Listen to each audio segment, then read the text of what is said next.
It's hard for us to remember when we were simply a soul, hanging out in the universe, enjoying our experience, looking down at this planet Earth. And perhaps we would wonder, what would it be like to just slide down through time and space and the density of matter and arrive on this physical, vibrantly beautiful planet filled with light and color and sound and water and sunshine and all of these adventures wide open for us to experience in the physical form. Each of us guiding one another and walking side by side in community. What would that journey be like? Welcome to healing our souls.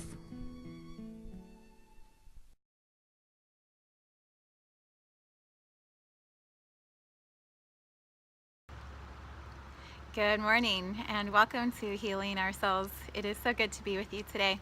I am sitting outside because it is one of the prettiest days of the summer yet. Blue skies, no clouds, green trees, the pool is beautiful and the water is moving, and it just feels like the best place to come and share a few reflections with you. So what do I mean by one day is here? Well, one day is the title of the book that I just wrote, but it represents so much more than that. To me, this phrase is used often when we talk about the things that perhaps one day we'll get to do. One day we'll go on a vacation. One day we'll fall in love. One day we will end up, with this perfect life. And in the wishing and hoping for that one day to arrive, we miss the joy, the beauty that is in every single moment here. And so the title, the phrase, one day is here, means all of that to me. It means everything we wish and hope for, everything that we dream is possible, can and is available here. Not now, here inside of us. It is a state of being. It is the word here means a location, a claiming of this experience right in this moment here. Right? So it also describes roll call in one of the definitions I found, like what is your placement in roll call? I'm here, right? Here I am. It's this idea, this connotation that it's a location inside of each of us. Where we are is defined as here. Where the others are, where you are, for me is defined as there. So here is empowering. It's my choice to be here. In your life, it's your choice to be here. And so when we describe this phrase of one day is here, to me it symbolizes everything is possible. And it's a choice. It's a choice to claim it, to own that this experience of life is happening and it's real and it's ours. It's ours to claim in its fullest. So I wanted to expand on this idea of one day. When I decided to write this book, which I started back in December, I wasn't quite sure what it was going to be about. I just knew there was some knowing, this information, this remembering of who I am, lives that I've lived, knowledge that I've gained. I believe in reincarnation. I believe it is truth and it's real. And so when I look at all the wisdom, all the relationships, all the love, all the pain, that has been experienced by my soul, that knowledge, that memory, it travels into each consecutive lifetime.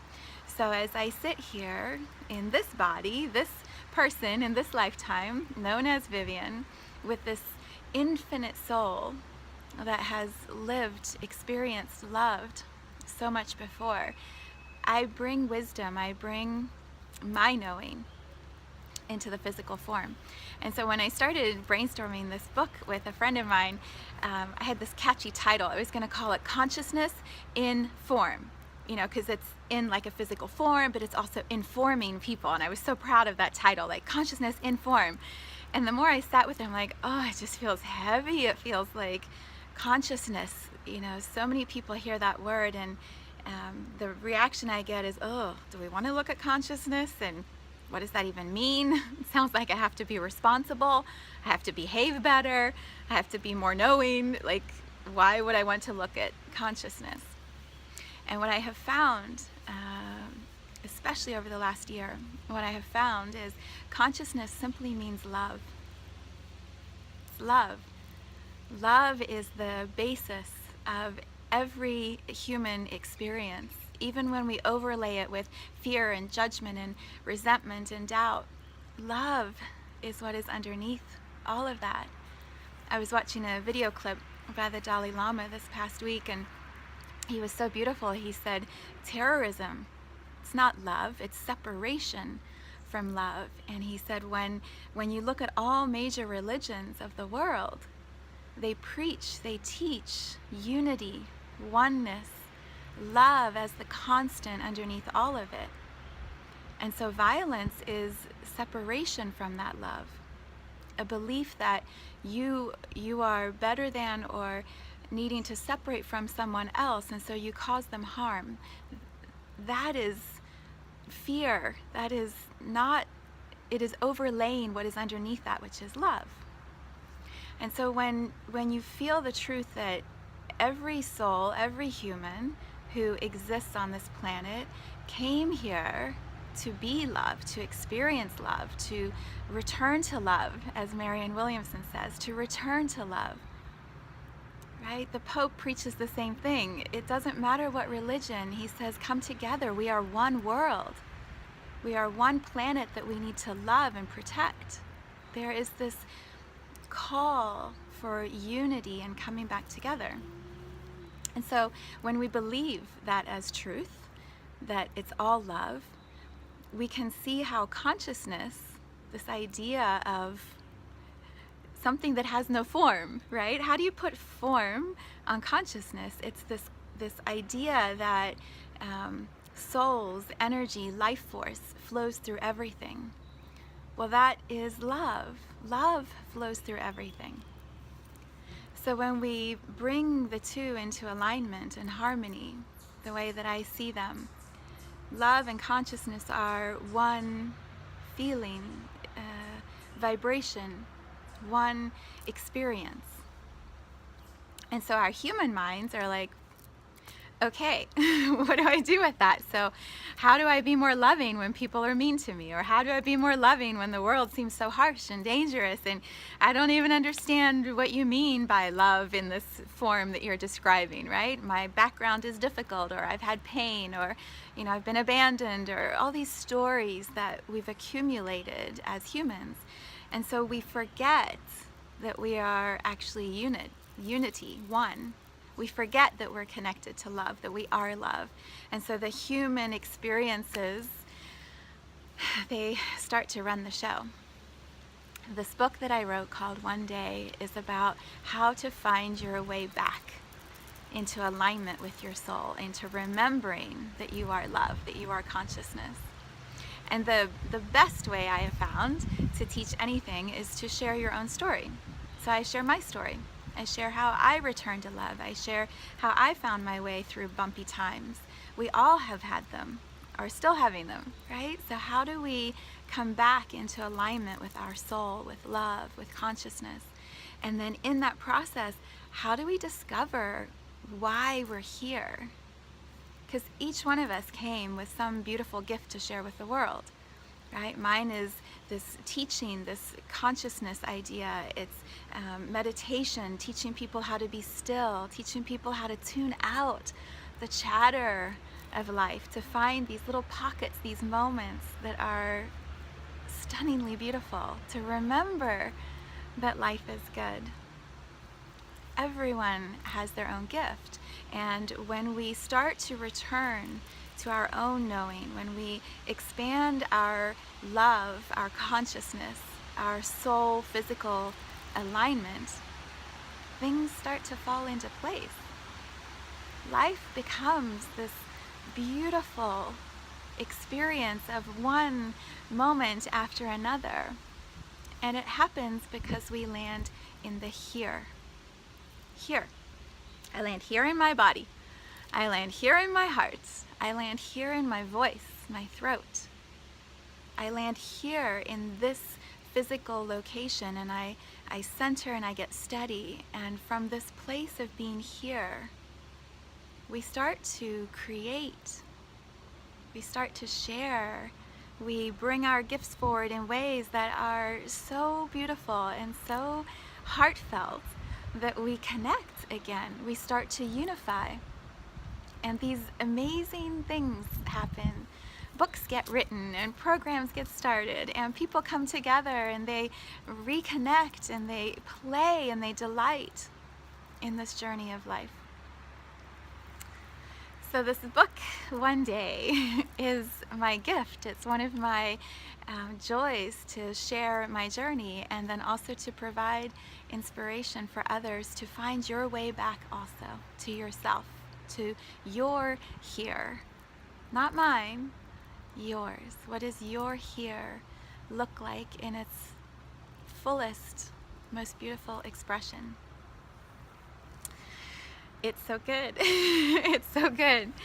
And what I have found in the process, because this is the point of our soul journey, right? What you find in the process of creating and sharing your gifts is that everything that you remember starts to fall into place. So when I started my business a year ago, I would meditate every morning and I would just trust whatever I was guided to do that day. And so I started creating different things. Like I created a 30 days of meditation, just showing up and practicing. I created a video series where you can learn how to meditate. I started a weekly meditation call on Sundays. These things start to come forward, and it's little pieces. Right? So I have this little piece and that little piece, and I don't know, does it all tie together? And I'm just trusting, right? I'm just creating. And so I've been moving fast for the past year and a half, even as I have meditated and slowed down my life. The creative energy has moved so fast that all these things have started to fall into place. And what I find here, June of 2017, what I find is it is this incredible weaving of a tapestry that I could not have created through my mind, that I couldn't have sketched out in a marketing plan a year and a half ago, that the best coach I could have paid couldn't have sketched out or mapped for me that this is how it would go. I trusted myself. I talked to good counsel people along the way, and I was coached and received coaching and gave coaching, and there definitely was support. But every day I trusted for myself what was being present, what was pulling me, and I followed that. And so I sit here saying, you can do the same thing. You are already creating a life that you are living.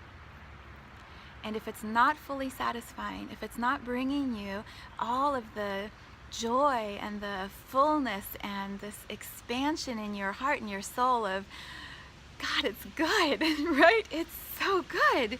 Even with some bumps and, little tips or arguments here or there, like, my life is so good.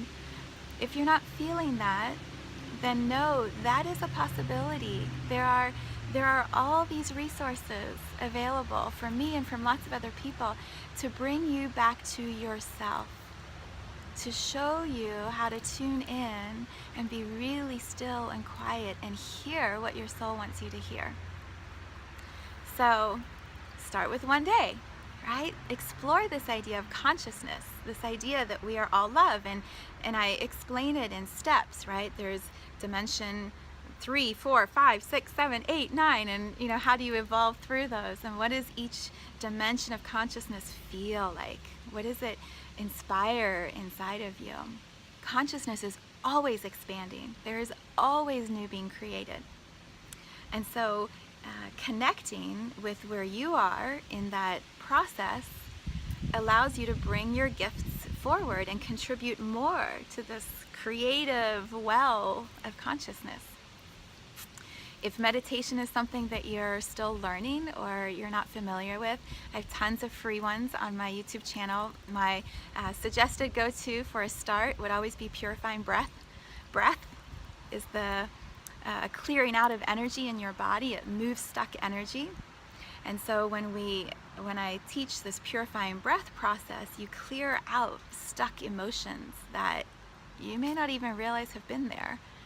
So practice that. Do that meditation every day for a few weeks and see what shifts in your life.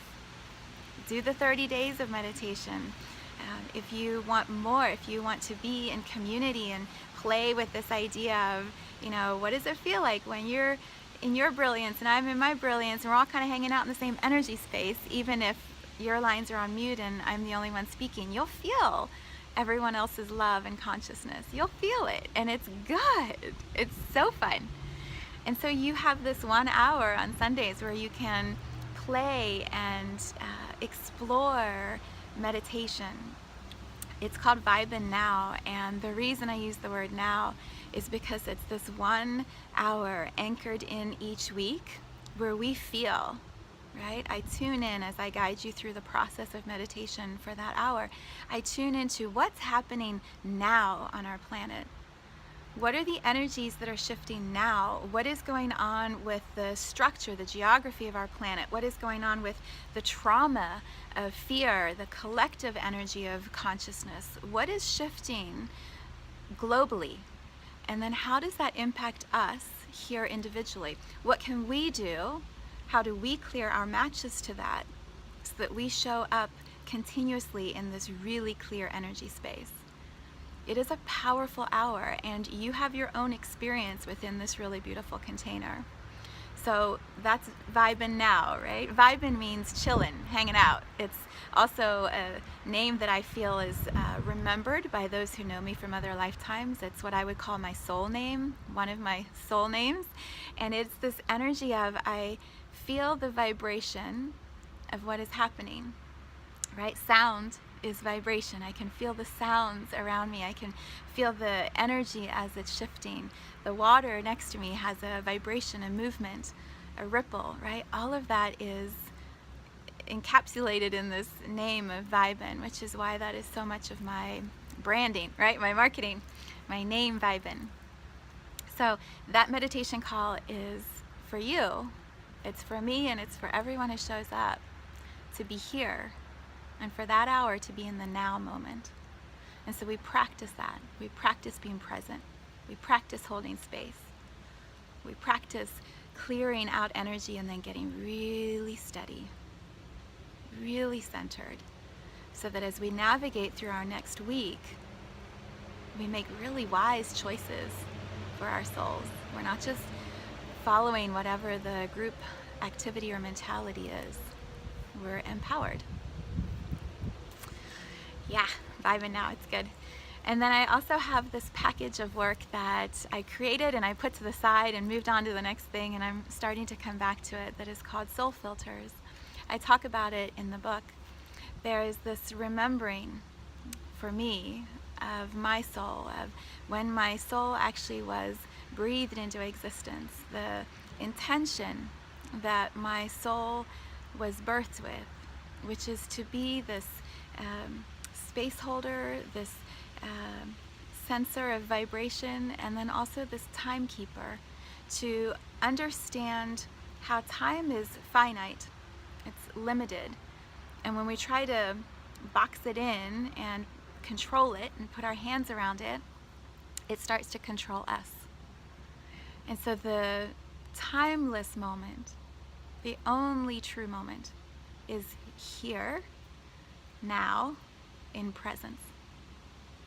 Being present. Present in your body, present in your life, present in your blending of spiritual and physical, the soul and the human coming together.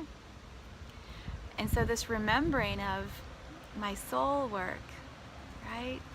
Seeing time in all of its ways that it plays out, and then explaining that, exploring that with others, teaching about time. that is part of what I talk about in One Day in the book. And what I remember is this way that as souls, we try to bridge between the spiritual experience, the soul world, soul life. Dr. Michael Newton talked about it so brilliantly in Journey of Souls, the space in between physical incarnations, when we're not human and we just exist as a soul. You know, what is our work? What is our intention? And so for me, it's this remembering that when we bridge that soul world and we come here into this physical world, we need some sort of familiarity or understanding of patterns, right? So that we can navigate in the human world, because it's dense and it's heavy and it's really confusing. And so I describe that in a video on my YouTube channel called The Soul Filters Story. I believe we put these filters or shrouds over our souls before we come into these little physical baby bodies, and we understand what our assignments are, what our projects are that we are going to work on in this human life, based on what that filter is. So there's all these resources that I've created to help us within that category that we find ourselves, one of the 5 filters, whatever our primary is. I have all these resources to help us navigate, strengthen the connection between the soul and the human here in this lifetime. So yeah, there's a lot of really beautiful creative energy that is flowing, and I share it with you so that you can see it's possible. All of this has been created within a year and a half. I also have Vibe Circles on the new moon. I bring people together and we talk about our intentions, what we want to create in the month ahead, and we do that on the new moon because it's a dark night of nothingness, and so everything is possible in that space. And then I'm hosting a party here in a couple weeks called Vibin' Fest, which is literally just a chance to chill. Just a chance to catch our breaths and reflect on how amazing this life is. And you can find all of that information on my website if you want to learn more about it. So, One Day is here, and it is joyful and amazing, and it's getting better and better and better. One of the things that I talk about in the book, right at the beginning, I think the second or third chapter, I start talking about this shift that is happening on our planet. You know, I hear the word ascension a lot, or energetic shifts, or spiritual awakenings, and yes, all of that is true. What it looks like to me, though, is more this, I call it descending, right? Like more of our spiritual knowing, more of our soul knowledge, wisdom, infinite capacity is actually coming down and in to this physical body. We are becoming a stronger blend of spiritual and physical. So descension feels like the right word. If you imagine that your soul is something that floats around in the sky or out in the universe, then descending into this physical body on earth is a beautiful visual. What I mean by this awakening idea is exactly what I've been describing. When we get still and clear and we start to connect back in with our souls, we wake up, we remember. We are all so much wiser than we believe that we are. And when we start to remember who we are, sometimes it feels a little rocky. Sometimes if we really have our heads in the sand and our blankets over our heads, the environment around us will start going like this, right? Like, wake up, wake up, wake up. It's time. Like, you need to be aware. You're not getting the message. I remember hearing Oprah once say, when you aren't paying attention, sometimes God will hit you over the head with like a little tap. And then when you aren't paying attention, you'll get hit even harder. And then when you really aren't paying attention, you get hit with a 2x4 and it knocks you down. And suddenly you're, laying on the ground going, what happened? It's it's a way for our souls to wake us back up. And so what I believe to be true, and this is part of why I wanted to be sitting by the water for this video, is that the water is going to be one of the ways that our planet is going to get our attention. So we already have had droughts in areas that normally get droughts more severe than they've ever experienced. We have had floodings with headlines that say never before seen levels of flooding, catastrophic, record-breaking, right? The resource of water is becoming more precious. And so what I feel to be true is our planet is always going to provide us with the resources that we need. But if the density of our experience here is blocking us from being present, is blocking us from being aligned in our souls, being joyful, then our planet is going to shake us awake. She's going to grab our attention and say, wake up, wake up. And so we may have, I expect that we will have, lots more catastrophes in the next 6 months, the next year, and that waking up is an uncomfortable time, right? It's a scary time. And so being present, being embodied, feeling the infinite capacity of our souls guides us through this experience of limited human knowing, right? When we all start coming together from these really empowered, centered, steady places, trusting what our intuition is saying, we are going to be solving the problems of the world in faster and more productive and more efficient ways. If you haven't yet seen Before the Flood by National Geographic, led by Leonardo DiCaprio, I highly recommend that you watch that. The scientists literally lay out in front of us where the waters are going to rise, where the temperatures are going to rise. They prepare us for what is coming. So with that knowledge, we can create solutions that heal our planet. So I write this in the book, why care, right? Why get engaged? Why bother looking at consciousness? Why bother returning to love? Why even try to be present? Because in these centered, present moments, we heal our planet.